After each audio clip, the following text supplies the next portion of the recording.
be known as Mr. Big Butt. She yelled, "Hey, fat ass!" But look who's sorry now. He still haunts her school memories. Mooing and making pig snorting noises. But wait till he gets a look at this.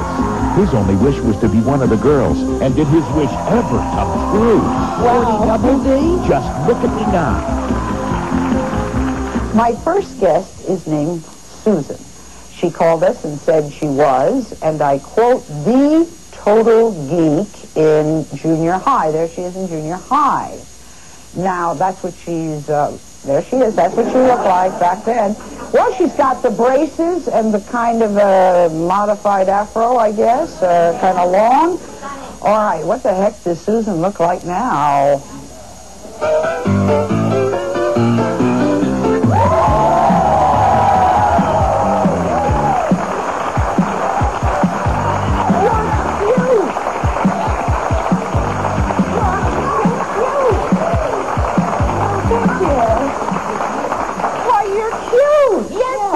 That girl in you, but you look wonderful. Thank you.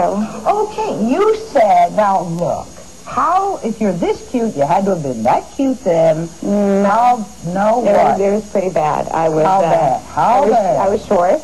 I was fat. You're still short. But everything else works, you know. I was short, I was fat, I had braces, which only helped to modify my speech impediment.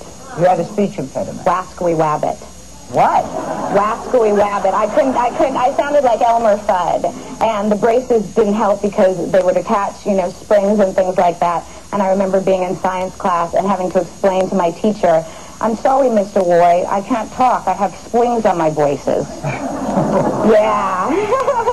And in addition to that, I was also the teacher's pet, which didn't help. And it was bad. It was bad. Yeah. You still have a junior high. What happened to you in junior high? And it was living hell. What happened to you?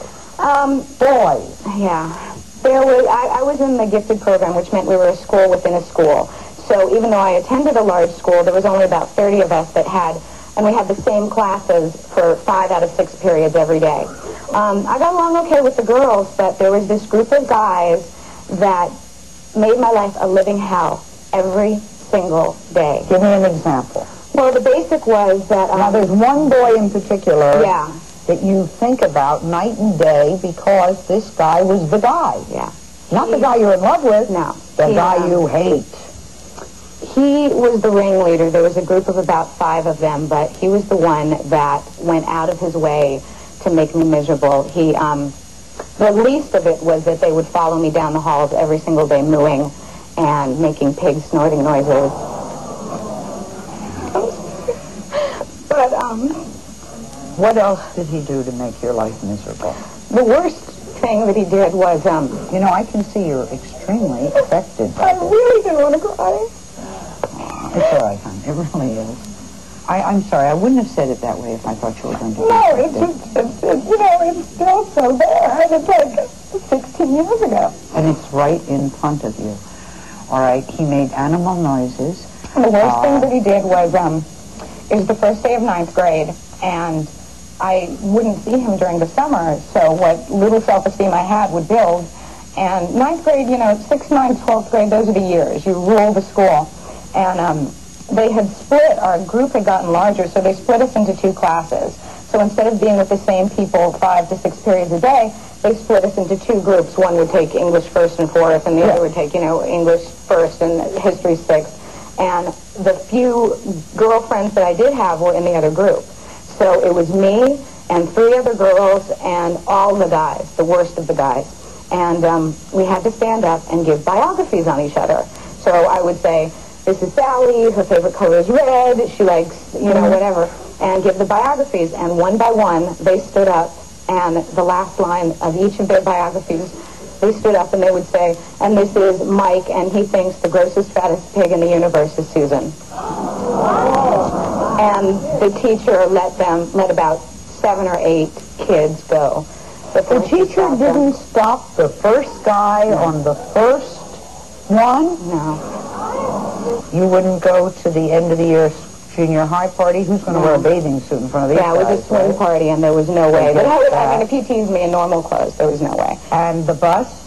Riding in the bus was absolute misery. I was bused. It was an hour there and an hour back. So in addition to having to see this guy 5 to 6 periods every school day, I would have to deal with him on the bus back and forth. And it was so bad that I missed about 50% of the school year because I kept straight A's so they couldn't flunk me, but I couldn't go. Did you tell him? You know, so he had to know. I mean, I would cry. I would break down and cry, and he would laugh.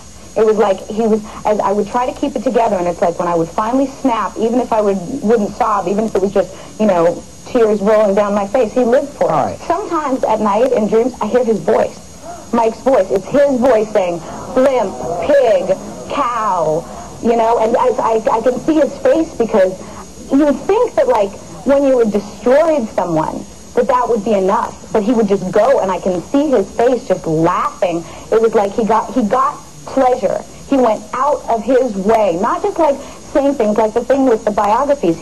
That's premeditated. He planned on a day-to-day basis on making my life a living hell. Let me find out about you today, because I'm interested that when I mentioned it, you really broke out and cried. Yeah. Life today, you still have that scar or you wouldn't have cried. Where's your life? Where are you at? I'm doing really well. I'm an actress, and I'm getting...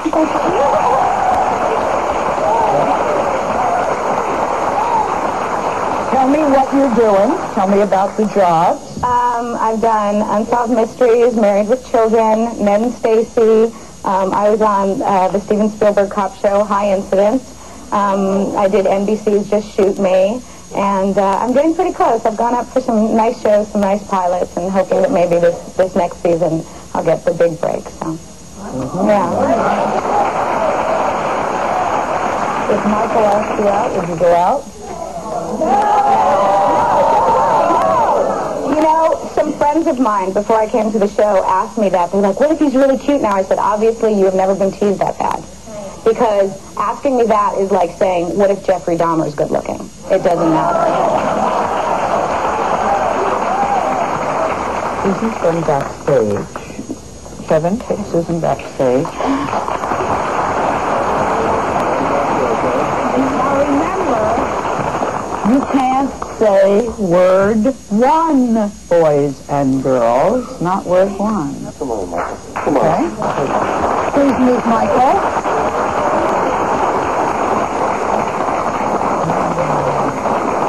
Michael, thank you for coming to the show today. You're welcome. Now, you have no idea who wanted us to bring you? No idea. None. But I'm glad they were applauding instead of booing. Uh-oh. You should have started when they said that. Tell me, you are 30, all I know about you, you are 30 years old and you were very popular in school. Not very popular, but popular. Were you a leader? Yeah. Okay. How about girls? I had a girlfriend through most of junior high. Okay. You had a lot of friends in school. You were in the gifted program? Yeah. Right. And did the girls like you? I think so. I guess we'll find out. Okay. Were you nice to the girls? From what I can remember, I was. Okay, good. I want to show you a picture. Okay. There's the picture. Okay. Do you recognize that person? I recognize the person, but I don't know the remember name. her name. Who was it, do you think? I mean, if you can't tell me the name, tell me about the person. Probably someone in the gifted program that I knew that I made fun of. That's what I'm... Oh! You remember that you made fun of? Why did you make fun of this person? Going by how she looks in the picture, that's... But why did you make fun of this person? I guess that's the type of person I was at that age. Okay. I hope you're prepared. No, the girl you knew back then looks different today. Susan, come on out.